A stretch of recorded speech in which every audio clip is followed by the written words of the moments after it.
Whoa, if I could talk to the animals, just imagine it, chatting with a chimpanzee. Imagine... Hello there. And indeed, if you could talk to the animals, would you want to hear what they had to say about you?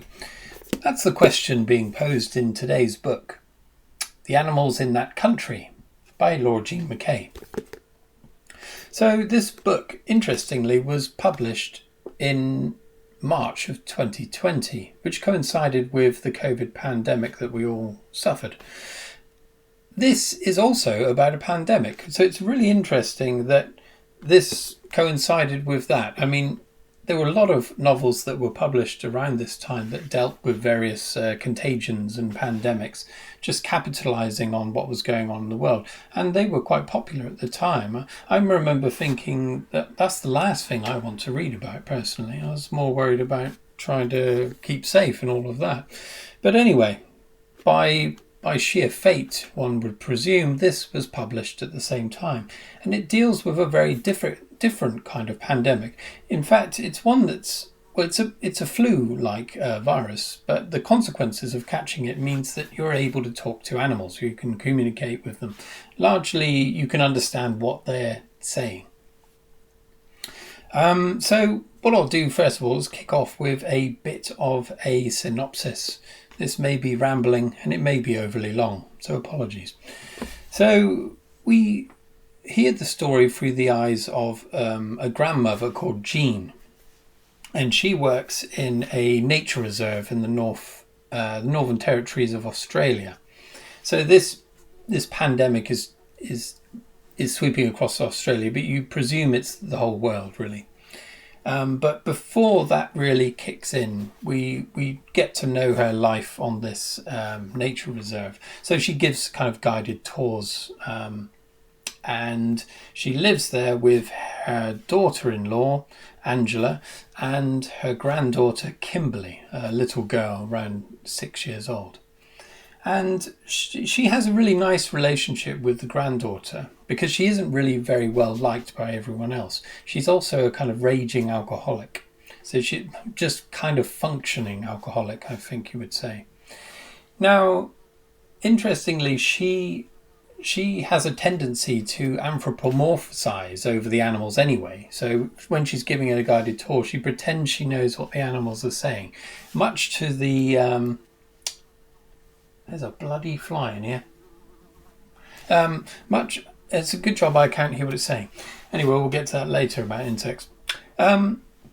Yes, the daughter-in-law doesn't really... You bastard, get out! All right, Grandad, keep your shirt on. Fuck off!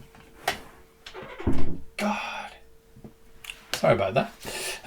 Yes, the daughter-in-law, Angela, actually manages this nature reserve, and she doesn't like Jean's tendency to pretend she knows what the animals are saying anyway. There's a nice parallel to what happens later, obviously. Anyway, at some point early on in the book, this pandemic is getting closer and closer to where they're living. I mean, they're in quite a remote part of Australia anyway, so it takes a while for it to get to them. So long before anything starts going wrong, a lot of people turn up at the outside wanting to get in, but they're not letting anyone into this nature reserve because they've already been infected and they want to talk to all the various animals contained within there, if not to break them out of there. So along with this ragtaggle group of people trying to break in is Jean's estranged son. So son is Lee is the father of Kimberly. Anyway, he's infected and he manages to break into the compound and thereby infects everyone within the nature reserve. Now that's Lee in a nutshell here. He's a very selfish young man. Good-looking kind of hippie type who's long ago abandoned his former partner and daughter and was just gallivanting around Australia trying to find himself in a spiritual sense. So he comes in, infects everyone, and then kidnaps his daughter to go on a jaunt down to the south coast where he wants to talk to whales. Now, that's probably what you would want to do, I suppose. pick the most ancient creatures you can and find out what they have to say about the world.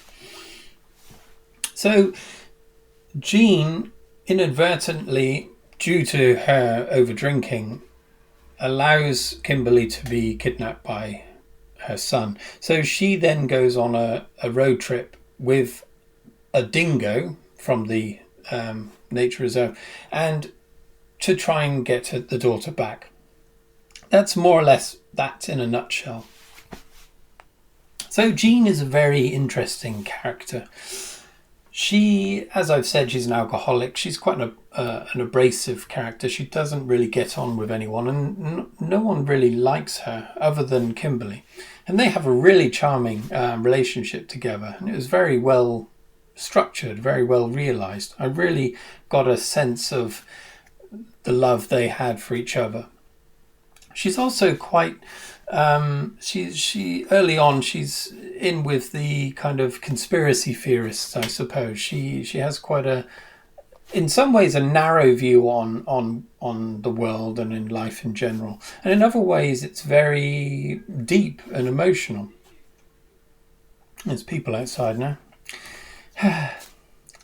But as Jean was trying to do at the very beginning, pretending to know what the animals were saying, the animals are actually talking in a very different way altogether. Quite obtuse and abstract. Quite bonkers at times, actually. That's an interesting parallel to what she imagined talking to the animals would be like, because it's something she often dreamed of doing before this happened. And the daughter too, in a childlike way, the granddaughter. But interestingly, they don't talk like that at all. Not like Dr. Dolittle opening their mouths and a load of English coming out. It's actually very strange indeed. There's different parts of the animal that are giving off signals and forms of communication. So the scent that they're extruding from their behinds, for example, and their urine, the way they twitch their nose or flick their ears. Each part of their bodies is giving off a certain form of communication. And as Kimberly instructs her grandmother very early on, to try to correctly understand what they're saying, you have to look at the whole animal in one way and see how all of these different things come together.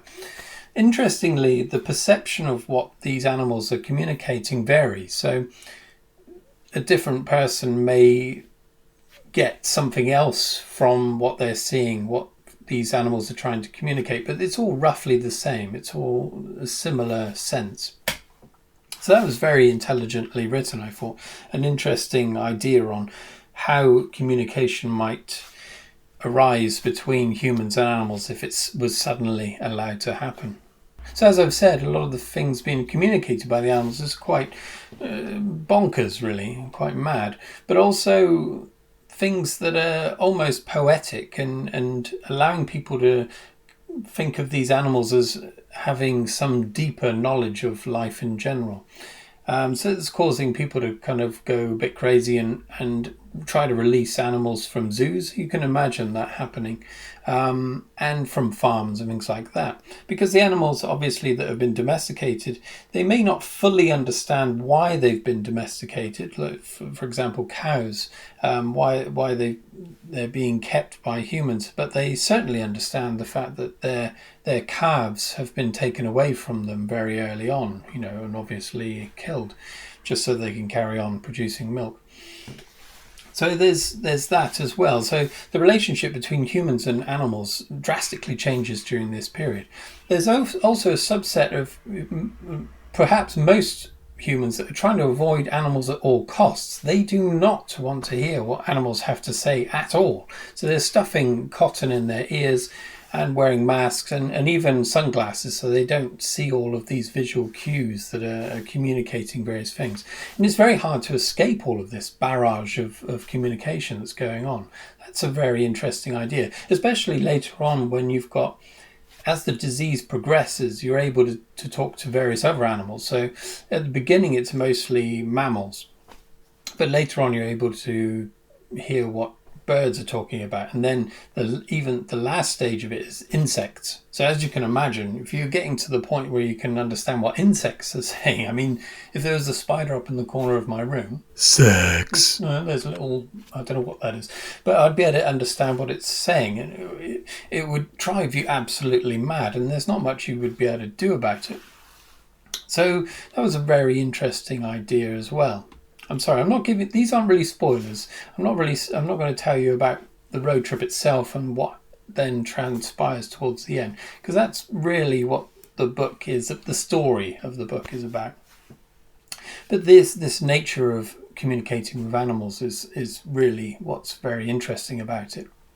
Another thing that I thought that the author really accurately portrayed was just the pandemic in general. So she was basing this on, we've all had first direct experience of what a pandemic's like to live through, all the various measures that are undertaken, the lockdowns, wearing masks, things like that. But she got all of that down really well before it had even happened. Obviously, there's been pandemics in the past, but the modern idea of a pandemic, I thought she did that very well. It was very well done, even to the point of coming up with the idea of people being anti-vaxxers and things like that. So that was very well structured as well.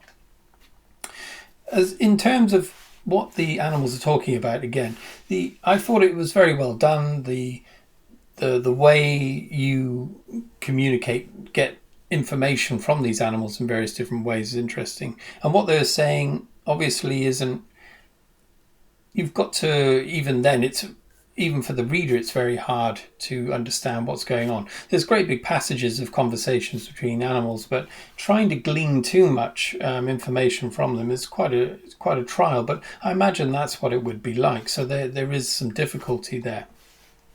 And I think largely that works. The only minor problem I found was when you were overhearing what an insect was saying. It might have been a mayfly or something like that. And the mayfly was lamenting the length of its life. Now that's one thing that I thought was slightly wrong, in that I think it's largely understood that animals in general don't really have a conception of the future. So they don't know how long they're going to live, things like that. They can't plan for the next day. And so that was the only slight problem I found with that. I think an insect's thought processes would be very, very basic in terms of getting food, procreating, whatever. It certainly wouldn't be lamenting the length of their lives. But that's just a tiny thing. And it's not a major issue, really. So to the actual writing itself, I was very impressed, I must say. So having read the first third of the book, I was already earmarking this for one of the best books of the year, easily, 5 out of 5. My impression changed towards the end, where the main story, the actual road trip portion and everything that happens later on, wasn't quite as interesting to me. But the way it was written remained brilliant throughout. I could have started the book at any point and it would have been equally as good. The only thing I would say is, as amazing as the prose are at times, so the way Jean thinks about life and the way she describes things in a poetic way, but also not knowing how poetic she is, that was great. But I think towards the end, it's not laboured, but it's more of the same. And you can kind of see the author kind of thinking about how she can keep that poetry going. And whilst it never really becomes laboured in that sense, it's almost as though you can hear the author thinking, oh, that's a good line. Oh, that's what she would say. You become it's too much, I think. Another interesting thing is that you would imagine that the ability to communicate with animals would bring humans and animals closer together, but obviously that doesn't really happen. It makes humans more like animals, I think. We're reduced more to our base desires. And obviously we got an inkling of what that would be like during our pandemic, and that food resources are stretched at times, the amount of food available. This is a far more serious situation whereby shops are completely emptied of whatever there is, and people are just, turning to drink or barricading themselves in their houses, things like that. So it's reducing humans to animals, and also wanting to escape other animals and other humans. By the end of it, I was quite miserable. I mean, it gets fairly bleak, I would say, but not unfulfilling. I thought overall it was a good book, and I've given it 3 out of 5. I mean, I've knocked it down by 2 points. Not that anyone would give a shit what I think, but I think, taken on its own merit, the ideas, I think that's 5 out of 5. It was so well done and so well written, but the actual story, for me, it lost me a bit towards the end. Anyway, that's my take on it. I haven't given away any major spoilers other than central ideas, but I would certainly give it a go. But tell me what you think. You've already read it, and where I've obviously gone wrong with my summation of this book. I tried to do this review last week. I recorded it. I did it in one take, and I thought it was really good. And I thought, Christ, that's the best one I've ever done. Today I've had to chop this up. You've probably noticed. And then I pressed stop on the recorder, and the bastard microphone hadn't been recording the whole time. So, needless to say, I lost the plot. And it's taken me a week to gather the energy to come back to it. So I was a bit closer to the book before. So if my usual rambling nonsense has intervened, I apologise, but there's nothing I can do about it. Anyway, thanks for watching, and I'll be back with another review soon, hopefully, because I've read another book in the intervening week. Cheerio, I better go. Thanks, bye.